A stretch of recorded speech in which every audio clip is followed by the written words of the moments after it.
Hello students, welcome in chemistry class. आज इस class में हम पढ़ने वाले हैं कोवेलेंट बॉन्ड। कोवेलेंट बॉन्ड क्या होता है, कोवेलेंट बॉन्ड किस तरह से बनता है और डिफरेंट मॉलिक्यूल्स में किस तरह से हम कोवेलेंट बॉन्ड बना सकते हैं। तो चलो शुरू करते हैं। एक्चुअली बच्चों, कोवेलेंट बॉन्ड का जो कंसेप्ट है वो प्रपोज किया लुईस और लैंगमूर ने, जिसको हम लुईस और लैंगमूर अप्रोच बोलते हैं।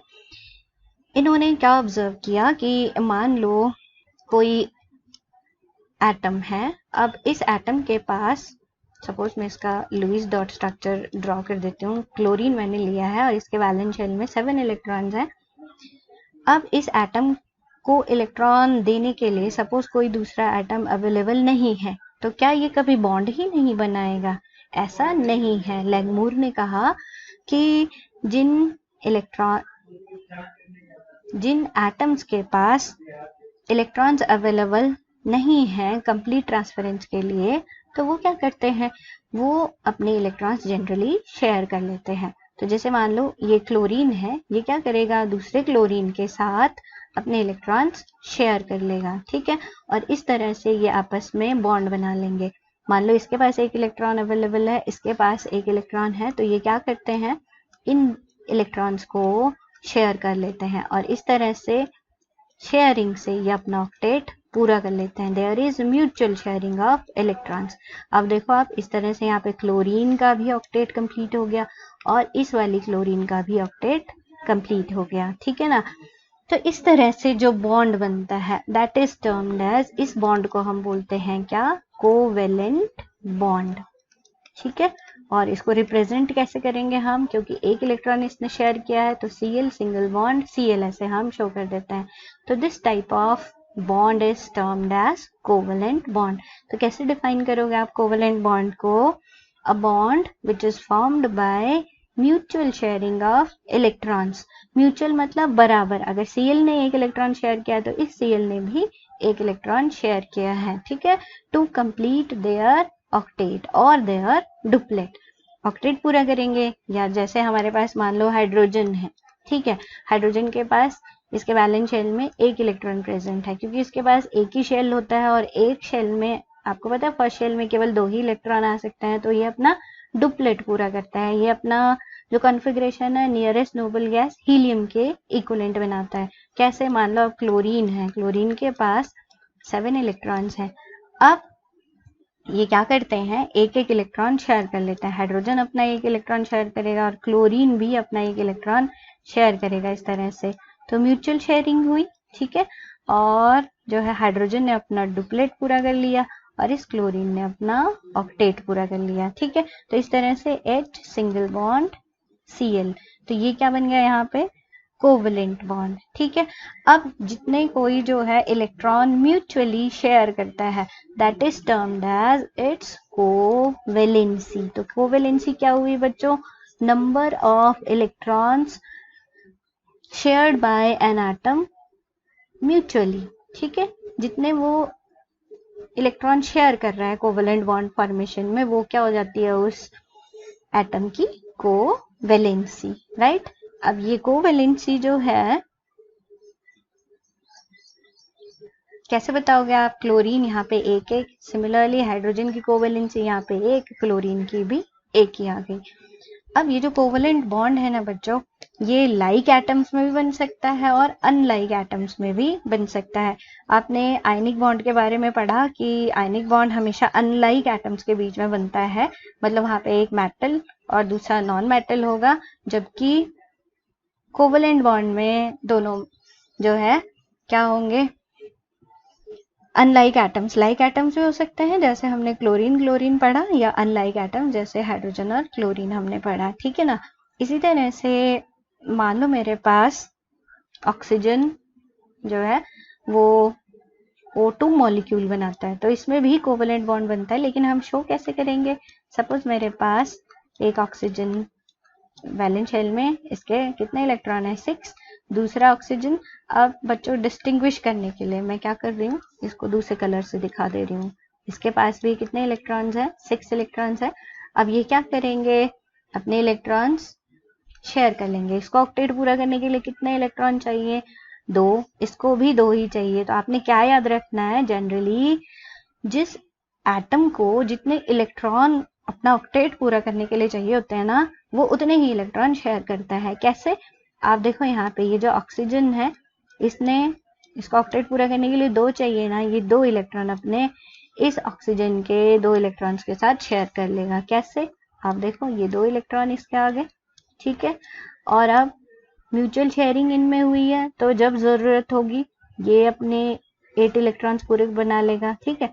जब जरूरत होगी ये आपस में ये 8 इलेक्ट्रॉन्स पूरे कर लेगा। इस तरह से इन 2 ऑक्सीजन के बीच में आप देख रहे हो कितने इलेक्ट्रॉन शेयर हुए, 4, और 2 इलेक्ट्रॉन एक सिंगल बॉन्ड रिप्रेजेंट करते हैं। तो बच्चों कैसे दिखा सकती हूँ मैं इसको, O डबल बॉन्ड O, ठीक है। इसी तरह से सपोज एक और एग्जांपल ले लेते हैं नाइट्रोजन का। नाइट्रोजन N2 मॉलिक्यूल बनाता है, तो नाइट्रोजन के वैलेंस शेल में कितने इलेक्ट्रॉन होंगे, 1 2 3 4 5, ठीक है। सिमिलरली 5, आप अगर एक नाइट्रोजन का कॉन्फ़िगरेशन लिखेंगे तो 1s2 2s2 2p3, तो वैलेंस शेल कौन सा हुआ, सेकंड वाला, और कितने इलेक्ट्रॉन है, 5, तो 5 इलेक्ट्रॉन इसके वैलेंस शेल में आ गए, ठीक है। अब 5 इलेक्ट्रॉन आ गए ना बच्चों, अब इसको ऑक्टेट पूरा करने के लिए कितने चाहिए, 5 और 3 8, 3 चाहिए ना, तो ये क्या करेगा, 3 इलेक्ट्रॉन दूसरे नाइट्रोजन के साथ शेयर कर लेगा। अब कैसे, सपोज ये 3 इलेक्ट्रॉन इस नाइट्रोजन के हैं, अब हम शेयरिंग दिखा देते हैं। तो सपोज ये जो है इस नाइट्रोजन के इलेक्ट्रॉन आए और 3 जो है इस नाइट्रोजन के इलेक्ट्रॉन आते हैं, तो इस तरह से टोटल इलेक्ट्रॉन कितने हो गए, ये शेयर्ड इलेक्ट्रॉन 6, 3 पेयर हो गए, मतलब यहाँ पर देखो 8, इस नाइट्रोजन का ऑक्टेट कंप्लीट हो गया, और इसी तरह से इस नाइट्रोजन का ऑक्टेट भी कंप्लीट हो गया। तो N ट्रिपल बॉन्ड N, ठीक है ना बच्चों। तो इस तरह से ये जो हम सिंगल बॉन्ड लगा रहे हैं, डबल बॉन्ड लगा रहे हैं, या ट्रिपल बॉन्ड लगा रहे हैं, इसको हम बोलते हैं मल्टीपल बॉन्ड्स। मल्टीपल बॉन्ड मतलब एक से ज्यादा बॉन्ड जहाँ पे बन रहे हैं, तो वो हो गए हमारे पास मल्टीपल बॉन्ड्स। जब सिंगल बॉन्ड आ गया, डबल बॉन्ड आ गया, जैसे यहाँ पर Cl सिंगल बॉन्ड Cl था, या जो है हमारे पास O डबल बॉन्ड O आ गया, या N ट्रिपल बॉन्ड N आ गया, ठीक है। तो ये मल्टीपल बॉन्डिंग हो गई, मल्टीपल बॉन्डिंग जब एक से ज्यादा है। अब ये तो लाइक एटम्स की बात थी। अब सपोज हमारे पास एक मॉलिक्यूल है CH4, अब हमने इसमें भी कोवेलेंट बॉन्ड फॉर्मेशन दिखानी है, तो कैसे दिखाएंगे बच्चों, आपने हमेशा याद रखना है, जब मल्टीपल आपके पास पॉलीएटॉमिक मॉलिक्यूल है, तो आप उसमें कोवेलेंट बॉन्डिंग कैसे दिखाओगे। इसके लिए आपने क्या करना है, सबसे पहले जो एटम कम नंबर में है उसको लिखना है सेंट्रल एटम, ठीक है, और जो ज्यादा है उसके सराउंडिंग में लिख देना है आपने, ठीक है। ऐसे आप उसको सराउंडिंग में लिख दो।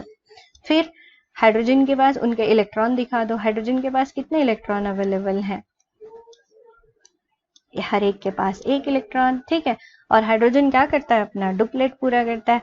और इस कार्बन के पास कितने वैलेंस शेल में 4 इलेक्ट्रॉन प्रेजेंट है, तो आप 4 इलेक्ट्रॉन ऐसे लिख दो। अब इसको ऑक्टेट पूरा करने के लिए कितने इलेक्ट्रॉन चाहिए, इसको 4 चाहिए, इनको हर एक को 1 चाहिए, और इसको कितने चाहिए, 4। तो ये क्या करेगा, हर एक हाइड्रोजन के साथ 1 इलेक्ट्रॉन शेयर कर लेगा। कैसे दिखाओगे आप जो है इस तरह से ये बॉन्डिंग दिखा सकते हो। आप यहाँ पे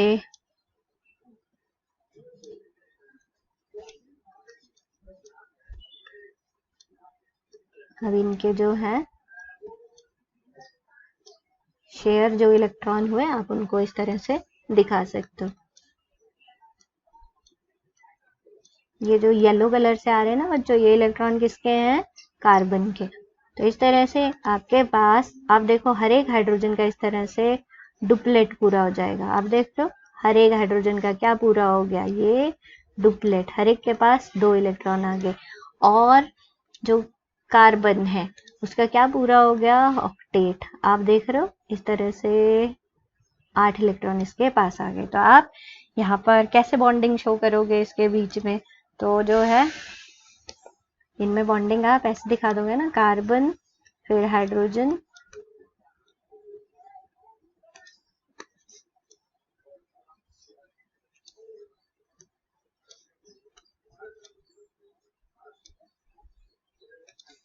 ठीक है, और ये इनके बीच में आ गया सिंगल बॉन्ड। ठीक है, अब आप बच्चों इसको मल्टीपल बॉन्ड नहीं बोलोगे। मल्टीपल बॉन्ड आपके पास दो एटम्स के बीच में अगर एक से ज्यादा बॉन्ड प्रेजेंट है तो आप मल्टीपल बॉन्ड बोलोगे। यहाँ पर तो कार्बन हर एक हाइड्रोजन के पास के साथ एक सिंगल बॉन्ड बना रहा ना, तो आप इसको मल्टीपल बॉन्ड नहीं बोल सकते। इसी तरह से एक और एग्जाम्पल ले लेते हैं, NH3। ठीक है, तो आपने क्या करना है, आप बच्चों सिंपल आप जब बनाओगे ना तो आपने जो है क्या करना है, पहले नाइट्रोजन के वैलेंस शेल में कितने इलेक्ट्रॉन है आपके पास, 5 है। ठीक है, 1 2 3 4 5। बस आपने कोशिश करनी है, आपने हमेशा ही ऐसा लिखना है, जो कम नंबर में एटम है उसको हमेशा सेंटर में लिखना है, और उसके सराउंडिंग में आप लगा दो हाइड्रोजन कितने लगे हुए, 1 2 3। ठीक है, तो ये आपने हाइड्रोजन लिख दिए, हाइड्रोजन के पास एक एक इलेक्ट्रॉन प्रेजेंट है। अब क्या करेगा, ये एक इलेक्ट्रॉन शेयर कर लेगा किसके साथ, नाइट्रोजन के साथ, और इस तरह से आप इनमें बॉन्डिंग दिखा दोगे।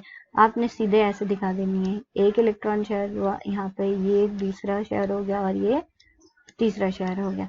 तो आपके पास कैसे आ गया, आप फाइनल स्ट्रक्चर जो लिखोगे N, ठीक है ना, और फिर उसके पास ये जो है 2 इलेक्ट्रॉन तो कैसे रह गए, जो शेयर ही नहीं हुए, और बाकी हर एक इलेक्ट्रॉन किसके साथ शेयर हुआ था, हाइड्रोजन के साथ। अब कैसे लिख दोगे आप इसको बाद में इस तरह से सिमेट्रिकल फॉर्म में लिख सकते हैं। ठीक है ना, तो यहाँ पर ये एक सिंगल बॉन्ड आ गया। तो फाइनली आप ऐसे रिप्रेजेंट कर सकते हो NH। ठीक है, और ये जो यहाँ पर ये बॉन्डिंग में यूज नहीं हुए, तो इन इलेक्ट्रॉन्स को आप बोलते हो बॉन्ड पेयर। ठीक है, जो बॉन्ड फॉर्मेशन में यूज हुए, और ये जो इलेक्ट्रॉन है ये बॉन्डिंग में यूज नहीं हुए, तो इनको हम बोल देते हैं लोन पेयर। ठीक है, तो इस तरह से आप और भी मॉलिक्यूल्स के जो है कोवेलेंट स्ट्रक्चर बना सकते हो। मान लो हम जो है और एग्जांपल ले लेते हैं बच्चों, थोड़ा कॉम्प्लिकेटेड मॉलिक्यूल ले लेते हैं। सपोज अब मुझे बताना है H2SO4 के अंदर बॉन्डिंग, तो कैसे दिखाएंगे। तो सबसे पहले इसमें कम नंबर में कौन है बच्चों, सल्फर। यहाँ पर सल्फर आप बीच में लिखेंगे बच्चों, और उसके सराउंडिंग में इलेक्ट्रॉन पेयर, मान लो मैं ऐसे लगा देती हूँ 1 2 3 4 5 6। अब ऑक्सीजन यहाँ पर डिफरेंट कलर से शो कर देती हूँ, एक ऑक्सीजन, फिर ये दूसरा ऑक्सीजन, फिर ये तीसरा ऑक्सीजन, और ये फोर्थ ऑक्सीजन। अब हर एक ऑक्सीजन के पास कितने इलेक्ट्रॉन हैं, 6, 1 2 3 4 5 6। ठीक है, यहाँ पर भी 6 है, इसके पास भी जो है 6 इलेक्ट्रॉन्स है, और इसके पास भी 6 इलेक्ट्रॉन्स है। अब बच्चों यहाँ पे 2 हाइड्रोजन भी लगे हुए। अब हाइड्रोजन को क्या करोगे आप, हाइड्रोजन को इस तरह से एक हाइड्रोजन यहाँ लिख देते हैं और एक यहाँ पे लिख देते हैं। ठीक है, अब हाइड्रोजन क्या करता है, अपना डुप्लेट पूरा करता है। तो मान लो हाइड्रोजन ने ये एक इलेक्ट्रॉन इस हाइड्रोजन ने शेयर कर लिया यहाँ से। ठीक है, ये एक इलेक्ट्रॉन ये शेयर हो गया।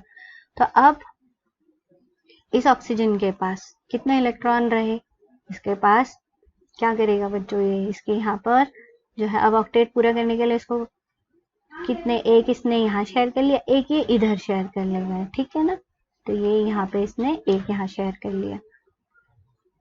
सिमिलरली ये भी यहाँ पे एक इलेक्ट्रॉन ये शेयर कर लेगा। तो इस ऑक्सीजन का आप देख रहे हो, इस ऑक्सीजन का ऑक्टेट पूरा हो गया। ठीक है, कैसे कि यहाँ पर आपके पास 1 2 3 4 5 6 7 8 इलेक्ट्रॉन्स हो गए। ठीक है, इसी तरह से इसका भी पूरा हो गया। आप इस ऑक्सीजन को क्या शेयर करने हैं, अपने 2 इलेक्ट्रॉन। ठीक है, यहाँ पे सल्फर के साथ। इसी तरह से ये भी ये 2 इलेक्ट्रॉन सल्फर के साथ शेयर कर लेगा। अब आप देख रहे हो बच्चों, यहाँ पर जो है ऑक्सीजन का ऑक्टेट पूरा है, ऑक्सीजन का ऑक्टेट पूरा है, हाइड्रोजन का डुप्लेट पूरा है। लेकिन व्हाट अबाउट दिस सल्फर? अगर आप सल्फर के पास देखें तो इसके पास टोटल इलेक्ट्रॉन अगर काउंट करें आप तो 4 यहाँ पर हैं, 4 यहाँ पर हैं और साथ में 8 हो गए और 2 ये हैं, ठीक है, तो ये 12 इलेक्ट्रॉन हो गए। तो इसका मतलब क्या हुआ? अब यहाँ पर शेयरिंग आपने इस तरह से करनी है कि हर एक एटम का ऑक्टेट पूरा हो जाए। तो हम इसे कैसे दिखाएंगे? हम इसका लुईस डॉट स्ट्रक्चर अब इस तरह से दिखाएंगे। कैसे? सल्फर, अब बच्चों यहाँ पर 2 इलेक्ट्रॉन यहाँ पर दिखाऊंगी मैं और 2 इलेक्ट्रॉन ये दिखाऊंगी, ठीक है। ये 4 इलेक्ट्रॉन इसके अपने हैं, 2 इधर से आएंगे इसके पास, 2 इधर से आएंगे तो टोटल हो गए 8। तो कैसे दिखाओगे आप? ठीक है, अब आ गया हमारे पास ऑक्सीजन। ऑक्सीजन क्या करेगा? एक इलेक्ट्रॉन इधर शेयर करेगा, ये वाला ऑक्सीजन एक इलेक्ट्रॉन इधर शेयर करेगा, ठीक है, और एक ये किसके साथ? हाइड्रोजन के साथ इधर शेयर करने वाला है। बाकी इसके पास ये लोन पेयर, इसके पास ये लोन पेयर, और यहाँ पर मैं हाइड्रोजन बना दूंगी, हाइड्रोजन, ये एक इलेक्ट्रॉन इसने शेयर कर लिया, ठीक है, ये आ गया। अब यहाँ पर ये ऑक्सीजन देखो आप, ठीक है, यहाँ पर भी इसके पास 3 लोन पेयर आए। अब बच्चों, अब अगर आप बॉन्डिंग दिखाते हो यहाँ पे तो कैसा आएगा? इस हाइड्रोजन का डुप्लेट पूरा है, इस हाइड्रोजन का डुप्लेट पूरा है, ठीक है ना। अब what about the octet of this oxygen? ये देखो इसका ऑक्टेट पूरा है, ठीक है, इस ऑक्सीजन का भी ऑक्टेट इस ढंग से पूरा हो गया। अब इस सल्फर का आप देखो, अब सल्फर के पास कितने इलेक्ट्रॉन आ गए हैं? अब आ गए 8, देख रहे हो आप, 2 यहाँ पे है, 2 2 2, तो इस तरह से 8 इलेक्ट्रॉन आ गए। लेकिन लोन पेयर आप देखो, इस ऑक्सीजन के पास 3 लोन पेयर है, इस ऑक्सीजन के पास 3 है, लेकिन ये जो ऑक्सीजन है इसके पास 2 लोन पेयर है और इसके पास 2 लोन पेयर है। तो आप सिंपल जो है इस तरह से लुईस डॉट स्ट्रक्चर बना सकते हो, और भी मॉलिक्यूल्स के आप बना सकते हो। आपने सिर्फ क्या याद रखना है कि जो ऑक्टेट है ना, octet of each atom should be complete, right. अब आ जाते हैं, क्योंकि इस कोवलेंट बॉन्ड फॉर्मेशन में किसको इंपॉर्टेंस दी गई? ऑक्टेट को, ठीक है। तो हमारे पास कुछ मॉलिक्यूल्स ऐसे भी बनते हैं जिनमें ऑक्टेट वाली कंडीशन अप्लाई नहीं होती, तो वो लिमिटेशंस आ जाती हैं बच्चों, किसकी? ऑक्टेट रूल की लिमिटेशंस। तो लिमिटेशंस ऑफ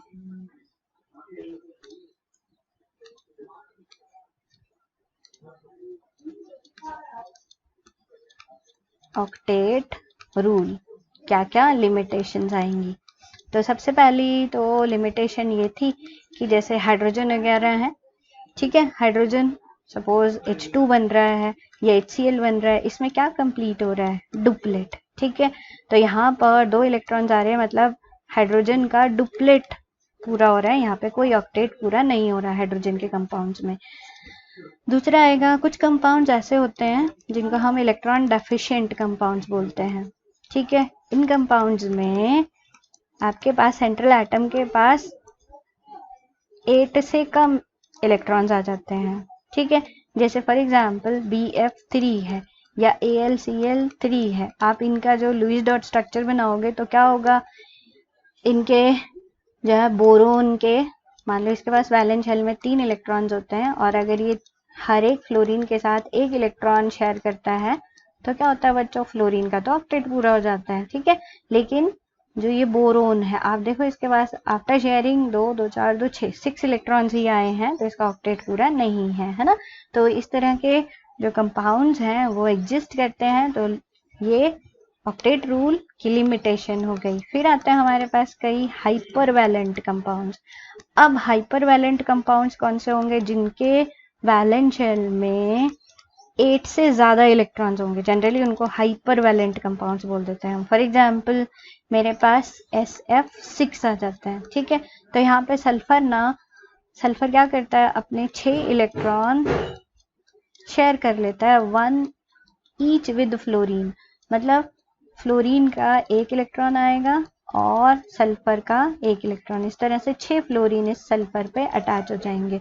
अब आप देख रहे हो, अगर फ्लोरीन के इलेक्ट्रॉन तो एक एक शेयर हुए, लेकिन अगर आप सल्फर के इलेक्ट्रॉन काउंट करते हो तो आप देख रहे हो सल्फर के वैलेंस शेल में 12 इलेक्ट्रॉन्स हो जाते हैं, तो ये हाइपर वैलेंट हो गया। ठीक है, तो इस तरह के भी मॉलिक्यूल्स एग्जिस्ट करते हैं जो कि ऑक्टेट रूल एक्सप्लेन नहीं कर पाया था। फिर कुछ मॉलिक्यूल्स हमारे पास ऐसे आते हैं जिनमें क्या होता है, ऑड इलेक्ट्रॉन आ जाता है, odd electron molecules. Odd electron कैसे आता है, मान लो मेरे पास बच्चों NO है, नाइट्रिक ऑक्साइड। अब ये जो नाइट्रिक ऑक्साइड है ना, इसमें नाइट्रोजन के पास 2 इलेक्ट्रॉन और ये ऑक्सीजन भी अपने 2 इलेक्ट्रॉन इस तरह से शेयर कर लेता है। ठीक है, अब यहाँ पर ऑक्सीजन का जो है वो तो ऑक्टेट आप देख रहे हो पूरा हो गया, लेकिन नाइट्रोजन का ऑक्टेट पूरा नहीं है और साथ में इसके पास क्या है, एक जो है एक ऑड इलेक्ट्रॉन है। तो ये जो ऑड इलेक्ट्रॉन है जनरली हम इसको इस तरह से लिख देते हैं NO, और यहाँ पर हम ऑड इलेक्ट्रॉन को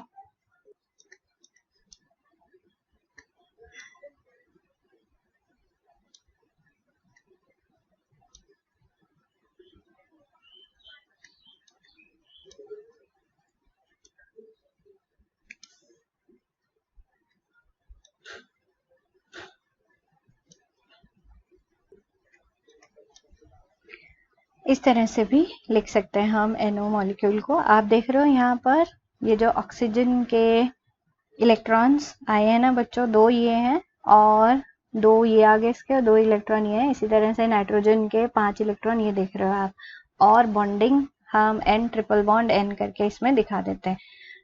तो ये क्या है, यहाँ पर एक ऑड इलेक्ट्रॉन आ जाता है यहाँ पर। तो इस तरह के मॉलिक्यूल भी एग्जिस्ट करते हैं। ऑक्टेट रूल ये मॉलिक्यूल्स की फॉर्मेशन को एक्सप्लेन नहीं कर पाया था। तो ये तो थी कोवेलेंट बॉन्ड कैसे बनता है और किस तरह से हम कोवेलेंट बॉन्डिंग शो कर सकते हैं डिफरेंट मॉलिक्यूल्स में। So that's all for today, keep watching, thank you.